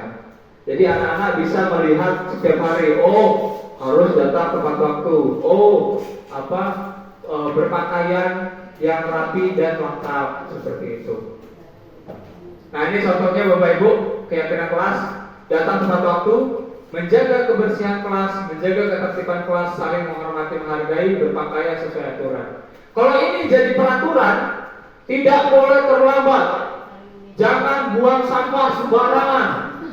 Terus apa lagi? Menjaga ketertiban kelasnya gimana? Tidak boleh mengganggu, tidak membuat keributan di kelas. Terus jangan mengganggu temannya. Tidak boleh Korek-korek tembok. berpakaian gimana? Jangan berpakaian yang tidak sesuai, seperti itu. Tapi kalau jadi keyakinan seperti ini, dihilangkan kata tidaknya. Nah, dari keyakinan ini ada nilai kebajikannya di dalamnya, Bapak Ibu. Datang tepat waktu, disiplin, menjaga kebersihan, keindahan, dan tanggung jawab, saling menghormati dan menghargai, toleransi, tegar rasa, berpakaian sesuai aturan, itu dalam kerapihan. Gitu. Ya, ini tidak jadi tidak hanya sebatas keyakinan, tapi kita sebagai guru dapat memberikan teladan juga. Jangan hanya sebatas keyakinan tapi tidak diterapkan, Bapak Ibu. Lanjut, mundur. Segitiga restitusi. Ini ada segitiga Bapak Ibu, ini untuk menyelesaikan masalah. Yang pertama, kalau ada anak yang bermasalah, itu kita harus menstabilkan identitas. Kemudian validasi tindakan yang salah. Jadi tindakan yang salah itu kita validasi dulu. Dan yang terakhir menanyakan keyakinan, hal yang bisa diperbaiki dari kesalahan dia. Ya. Jadi segitiga restitusi ini adalah proses dialog antara guru dan murid untuk menghasilkan murid yang mandiri dan bertanggung jawab dengan masalahnya, seperti itu. Nah, ini menstabilkan identitas berdasarkan prinsip membuat kesalahan adalah bagian dari proses pembelajaran. Kita tidak akan pernah tahu kalau itu benar kalau kita tidak melakukan kesalahan, Bapak Ibu. Seperti itu. Jadi kita menyampaikan kepada murid, misalkan dia itu terlambat, nggak apa-apa nak, ibu juga atau bapak juga pernah terlambat, tapi bagaimana kita bisa mengambil pelajaran dan memperbaikinya. Nah, ini kan bapak ibu juga pernah melakukannya. Terus kalau misalkan ada dua anak berantem, tak apa-apa, bapak bukan mencari siapa yang salah dan siapa yang benar, tapi bagaimana kita menyelesaikan masalah ini, mencari solusi dari permasalahan ini. Itu untuk menstabilkan identitas. Yang kedua, validasi tindakan yang salah. Berdasarkan prinsip setiap perilaku berupaya memenuhi kebutuhan tertentu.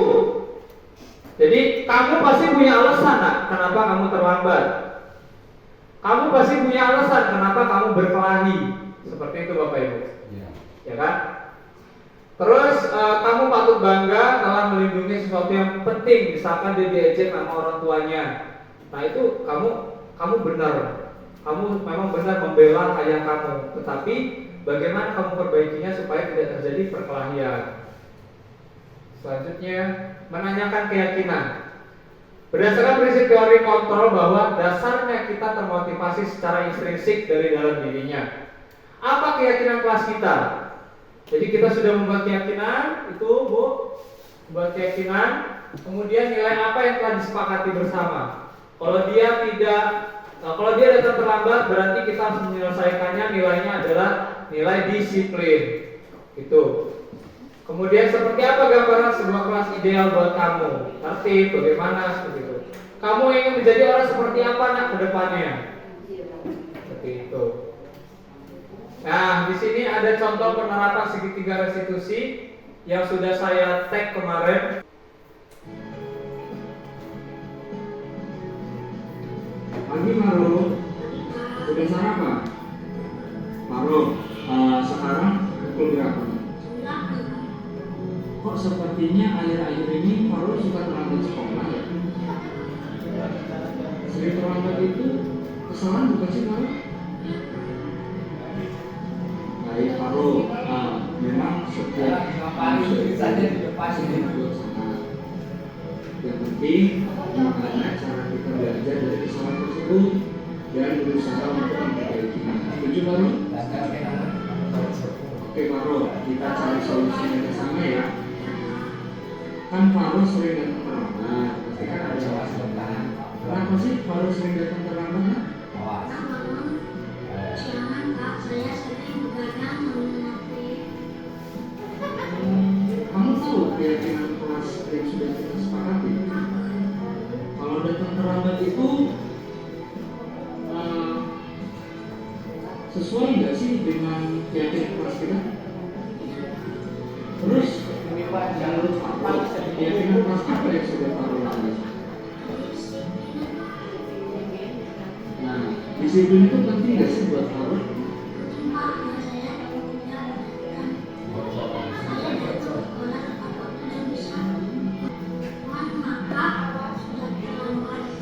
Ya Maro, sikap yang baik sudah Maro lakukan dengan cara meminta maaf. Nah, menurut Maro, apa yang akan Maro lakukan supaya Maro nggak datang terlambat lagi?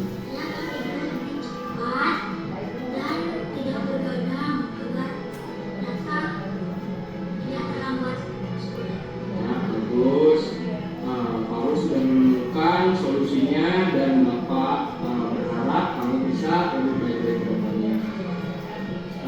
Kemudian Bapak juga nanti akan bekerja sama dengan orang tua kamu supaya kamu tidak datang terlambat lagi di sekolah. Sekarang silakan menjadi kelas ya nak.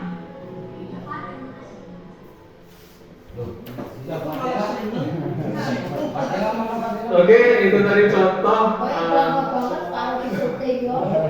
latihan langkah-langkah restitusi penyelesaian masalah dari masalah yang dilakukan oleh murid. Jadi kita jangan, ya saya juga belajar Bapak Ibu, kita sama-sama belajar agar kita bisa memajukan sekolah kita, memahami karakteristik setiap murid kita, karena yang perlu diingat murid itu unik, mereka memiliki karakteristiknya masing-masing. Bagaimana kita dapat memberikan pembelajaran yang baik dan sesuai dengan harapan kita, dan akhirnya tujuan yang kita harapkan itu dapat tercapai. Seperti itu Bapak Ibu. Oke, di akhir penutupan ini, dalam penerapan program disiplin positif, hendaknya kita sebagai guru memiliki standar kepribadian, profesional dan sosial kontrol saat ini. Bagaimana perjalanan dirinya sebagai among, kita ini among manajer yang menuntun murid-muridnya menjadi insan yang mandiri dan bertanggung jawab. Seperti itu Bapak Ibu.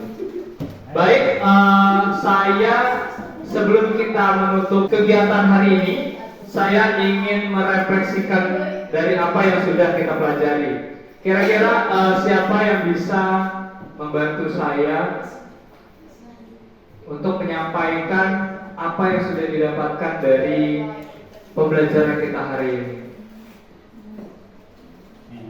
Bu Noneng Kepren. Assalamualaikum warahmatullahi wabarakatuh. Yang terhormat KUPTD Negeri 1 Lingapura dan yang saya hormati Bapak Ibu Dewan Guru beserta stafnya.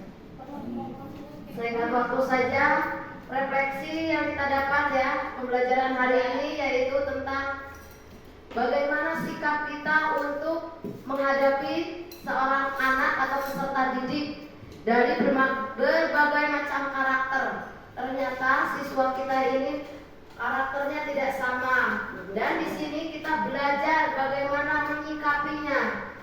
Bisa berupa contoh mungkin tadi yang dijelaskan tadi ada berupa hukuman, konsekuensi. Ternyata di sini kita tahu bagaimana cara menghadapi siswa-siswa kita dengan benar.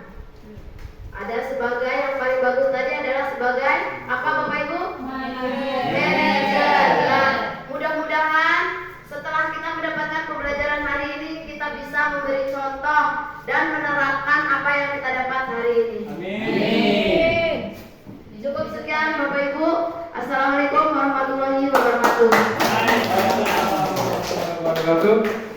Terima kasih kepada Bu Noneng telah menyampaikan refleksi pembelajaran kita hari ini. Jadi kesimpulannya adalah kita sudah belajar mengenai budaya positif. Budaya positif itu adalah budaya yang harus diterapkan di sekolah yang berupa kebiasaan-kebiasaan baik agar terciptanya peserta didik yang berkarakter. Baik, cukup dari saya. Apabila saya ada salah kata, saya mohon maaf dan kepada Allah saya mohon ampun. Demikian dari saya akhiri. Wabillahi taufiq wal hidayah. Wassalamualaikum warahmatullahi wabarakatuh. Waalaikumsalam warahmatullahi wabarakatuh.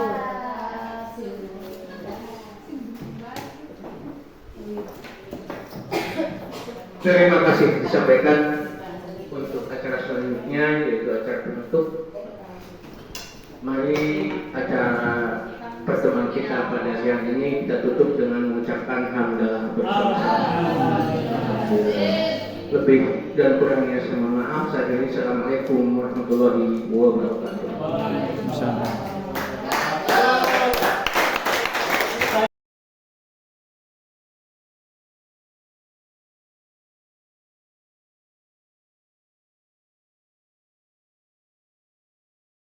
Assalamualaikum warahmatullahi wabarakatuh anak-anak. Waalaikumsalam warahmatullahi wabarakatuh. Gimana kabarnya? Baik. Oke, sehat semua? Ya. Udah jajan semua tadi? Ya. Oke, pada kesempatan kali ini kita akan Bapak nanti akan menjelaskan budaya positif yang harus kita terapkan di sekolah kita dan yang utama adalah kita akan membuat keyakinan kelas. Paham anak-anak? Oke, sebelum kita masuk ke pembuatan keyakinan kelas, sekarang semua berdiri dulu. Sekarang kita akan melakukan senam penguin. Kelihatan semuanya? Kelihatan. Ayo keluar dari posisinya. Nah, oke, sip.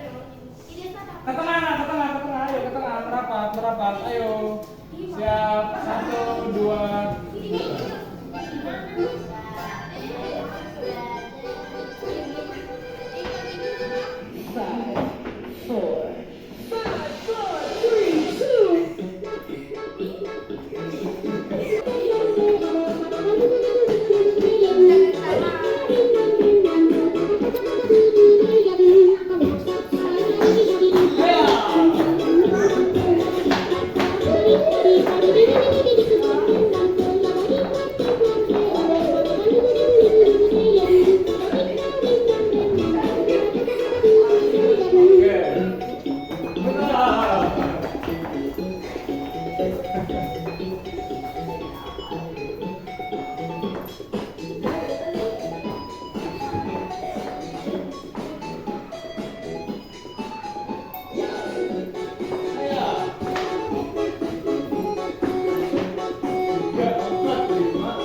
Nah, yang kalian lihat di layar, budaya positif. Menurut kalian budaya positif itu apa ya?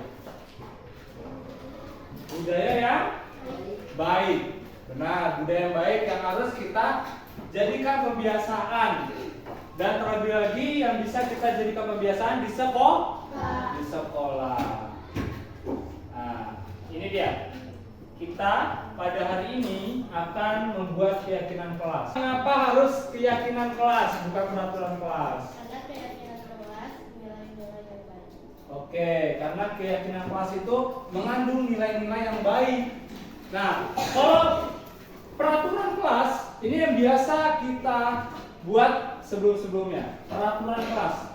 Nah, ini dia. Peraturan kelas itu dibuat oleh satu belah pihak. Di sini yang dimaksud satu belah pihak adalah bapak sebagai guru, ya. Sedangkan keyakinan kelas itu dibuat atas kesepakatan guru dan murid. Jadi bukan hanya bapak, bukan hanya keinginan bapak, tapi keinginan kita semua. Jadi keyakinan kelas itu mengacu pada dalam diri murid mengenai nilai-nilai yang diyakini, seperti tadi yang disampaikan oleh Jihan. Kemudian keyakinan kelas itu dibentuk untuk mentertibkan siswa atau murid di kelas. Mentertibkan di sini bukan dalam artian pemaksaan. Jadi bukan memaksa kalian harus melakukan sesuatu, namun lebih kepada tanggung jawab kepada diri kalian masing-masing. Jadi tujuannya adalah keyakinan kelas itu untuk mewujudkan profil pelajar Pancasila. Paham? Oke. Ya. Jadi tujuan pembuatan keyakinan kelas adalah yang pertama mewujudkan merdeka belajar pada peserta didik, kepada kalian semua untuk bebas mengemukakan pendapat. Kalian mau mengemukakan apa nanti di dalam keyakinan kelas yang kita sepakati. Kemudian mewujudkan disiplin positif, ya, disiplin positif pada anak, membentuk karakter positif pada anak, dan menumbuhkan adanya semangat belajar kepada anak. Nah, disiplin positif di sini contohnya apa coba? Kalian datang tepat waktu, tidak terlambat, itu disiplin positif bukan? Iya. Kalian berdoa sebelum pembelajaran dimulai, disiplin positif bukan? Iya. Untuk membentuk karakter setiap individu kalian masing-masing. Paham? Nah, yang paling penting adalah bagaimana kita dapat meningkatkan semangat kita pada saat pembelajaran. Oke, selanjutnya. Nah, coba perhatikan gambar di sini, nak. Jadi, di gambar pertama ini, Pak gurunya sedang menjelaskan, muridnya mendengarkan. Ya, di sini apa baik atau tidak? Baik. Baik kan? Jadi dia menghargai Pak gurunya sedang menjelaskan dengan mendengarkan apa yang disampaikan gurunya. Yang kedua, coba ini gambar apa? Ayo, siapa yang bisa? Gambar apa itu? Siapa tunjuk tangan dong? Berani tunjuk tangan. Oke, Desta. Ribut di kelas ya, nih berantakan di kelas. Ini kira-kira baik atau tidak? Tidak. Ini mengganggu tidak? Mengganggu. Seharusnya kalau dia bermain itu di luar ruangan. Yang gambar ketiga itu gambar apa, nak? Membersihkan kelas. Baik atau tidak? Baik. Baik. Nah, di situ ada nilai apa, nak? Gotong royong, dia bersama-sama membersihkan kelasnya. Ya. Nah, di sini kan menjaga kebersihan kelas kalian kan? Kalau kelas kita nyaman, pasti belajarnya juga enak gitu. Yang keempat, nih. Dia lagi makan es krim terus sampahnya tidak dibuang di tempat sampah. Kira-kira baik atau tidak? Ini nilai apa di sini?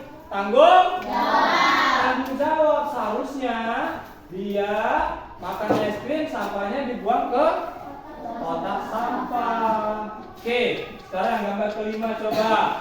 Gambar apa kira-kira? Mencontek. Mencontek ini perilaku yang baik atau perilaku yang buruk? Buruk ya. Jadi tidak bang?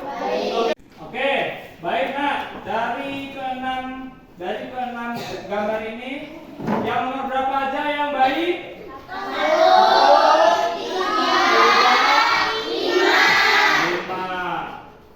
1, 3, 5 itu baik. Terus yang tidak yang mana?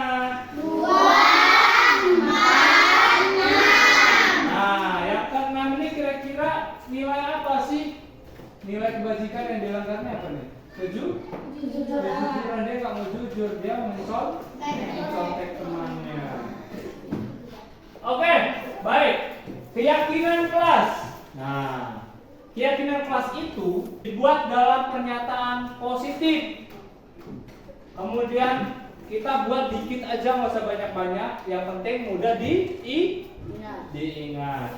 Kemudian kita sesuaikan dengan kondisi kelas kita, sekolah kita. Jadi mudah diterapkan. Dan yang terakhir itu semua warga kelas atau semua warga sekolah dilibatkan saat membuat keyakinan kelas. Jadi semuanya nanti kita akan menuliskan apa yang kalian harapkan, apa yang kalian inginkan untuk diterapkan di kelas kita. Ada pertanyaan? Enggak ada. Oke, kalau begitu sekarang Bapak akan membagikan sticky note di sini. Nanti kalian tuliskan satu saja per orang.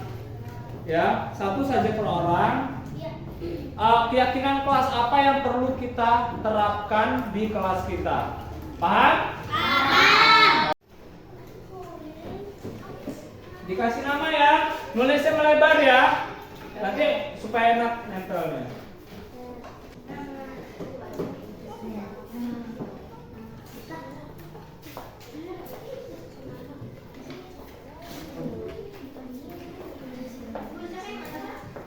Nama aja. Yang kalian harapkan, keyakinan kelas apa yang kalian harapkan untuk kita terapkan bersama di kelas kita. Satu aja.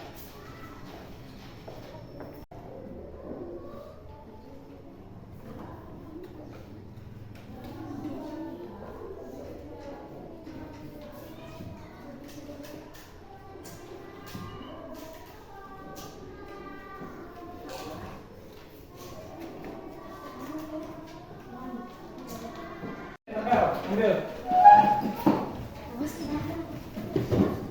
Ya, boleh. Ya.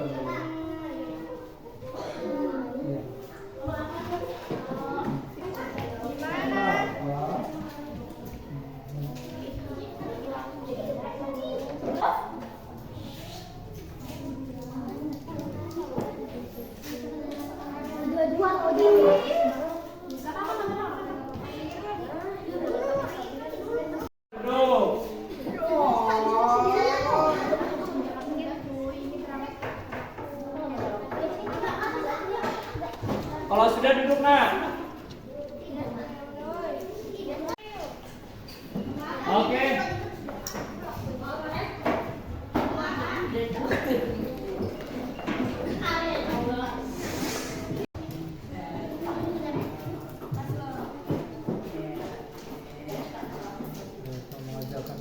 Oke, baik. Duduk semua nak, duduk. Kita sudah menuliskan di sini. Bapak coba akan melihat dan membacakan. Yang pertama, rapi tidak dikeluarkan. Menolong teman jika sedang kesusahan. Oke, mengerjakan tugas tepat waktu. Tidak boleh menyolong duit teman. Tidak bullying, membuli antar teman. Oke, berdoa sebelum dan sudah belajar. Mengerjakan tugas tepat waktu. Berangkat sekolah tepat waktu. Saling menghormati dan menghargai. Tidak main saat ditinggal oleh guru. Menjaga kebersihan kelas. Jangan membuang sampah sembarangan. Datang tepat waktu. Menjaga kebersihan dan tidak buang sampah sembarangan. Tidak boleh mengganggu teman. Harus mengerjakan PR tepat waktu. Mengerjakan tugas tepat waktu. Tidak beribut saat jam pelajaran. berpakaian sesuai peraturan, berpakaian sesuai aturan. Ada beberapa yang masih berupa peraturan. Nah, di sini ya, tidak main saat ditinggal oleh guru. Nah, kata tidak itu tuh kata yang negatif. Kita rubah menjadi kalimat yang positif. Apa? Kira-kira? Jangan tidak itu tidak boleh.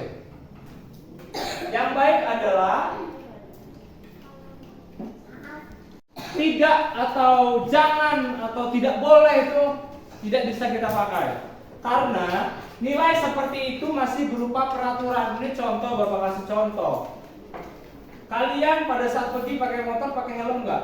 Nggak. Kalau misalkan jauh ayahnya mau ke Bandar Lampung pakai helm nggak? Kira-kira alasannya karena apa? Takut ditilang. Biar apa? Nah, biar menjaga keamanan. Oke. Nah, ada banyak pikiran dari kita itu adalah supaya tidak ditilang. Peraturan dibuat oleh pemerintah, kita yang melaksanakan berupa tidak mengenakan helm pada saat mengendarai motor. Nah, kalau itu berupa peraturan, kita terpaksa nggak melakukannya? Terpaksa kan? Kalau mau helm nanti kena tilang. Tapi kalau itu berupa keyakinan, oh pakai helm itu bukan karena ada polisi, tapi demi keselamatan kita. Nah, keyakinan itulah yang harus kita terapkan. Nilai-nilai yang harus kalian terapkan dari diri kalian masing-masing.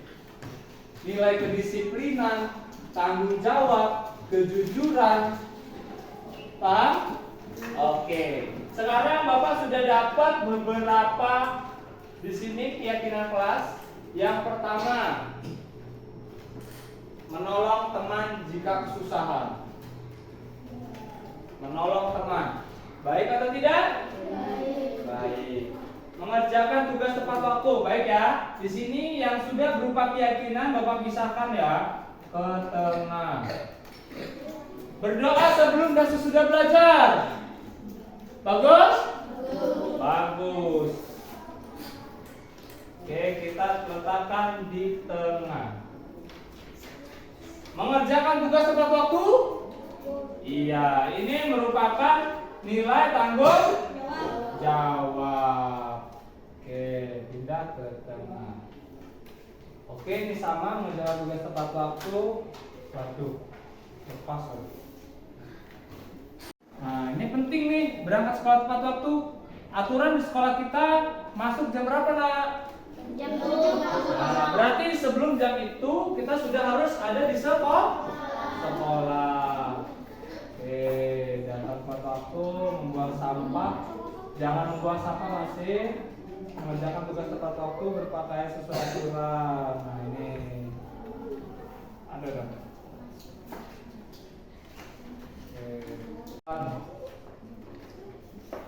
Baik anak-anak, 8 keyakinan kelas kita sudah kita dapatkan. Ya, yang pertama itu di sini Bapak tuliskan saja ya. Sampai kita pulang sekolah. Yang pertama kita datang tepat waktu.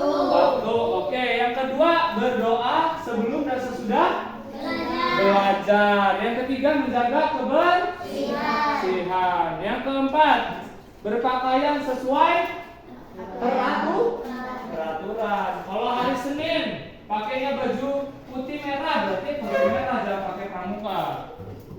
Kemudian saling menghormati dan menghargai antar warga sekolah. Kemudian menjaga ketertiban kelas. Oke, baik anak-anak, dari keyakinan kelas yang sudah kita sepakati, tadi nggak banyak, cuma ada 8, dan itu sudah sering dan memang terus kita lakukan pada saat di sekolah dan di kelas. Nah sekarang untuk bukti kesepakatan kita bersama, jadi nanti kalian akan menuliskan nama kalian kemudian tanda tangan di sini. Bahwasanya bukti kita telah menyepakati keyakinan kelas yang sudah kita buat. Paham? Oke, mulai dari sini aja. Yuk. Tulis nama. Ya, nama lengkapnya.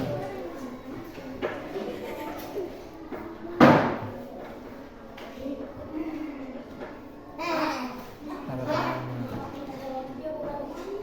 Oke, bagus. Pelajar Pancasila. Ayo, sekarang. Binaan global, gotong royong mandiri, kreatif dan berinovasi.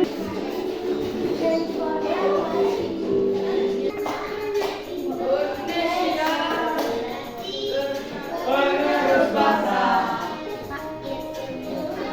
tugas kita yang jadi orang besar. Saya teman-teman juga saudara, kita sedang berdoa.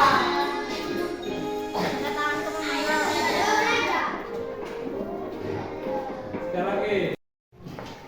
Oke, baik anak-anak. Keyakinan kelas kita sudah kita sepakati bersama. Bapak harap kedepannya kalian semua, kita semua bisa menerapkan apa yang sudah menjadi keyakinan kelas kita. Oke? Dan juga kesepakatan yang sudah kita buat ini kita bisa jadikan pembelajaran bersama agar nilai-nilai kebajikan yang ada dalam diri kita itu bisa maksimal. Dan terwujudnya profil pelajar Pancasila. Baik, sekian untuk hari ini. Bapak akhiri. Wassalamualaikum warahmatullahi wabarakatuh.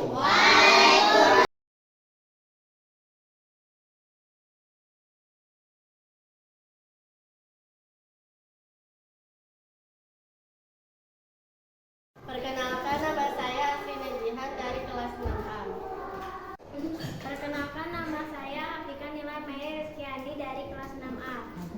Nama saya Ahmad Anwari dari kelas 6A.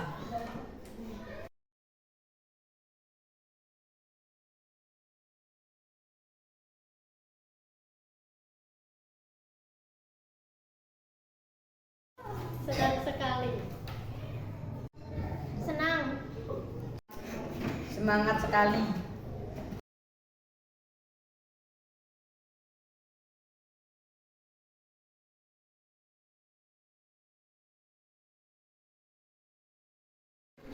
Penting sekali. Penting. Sangat penting.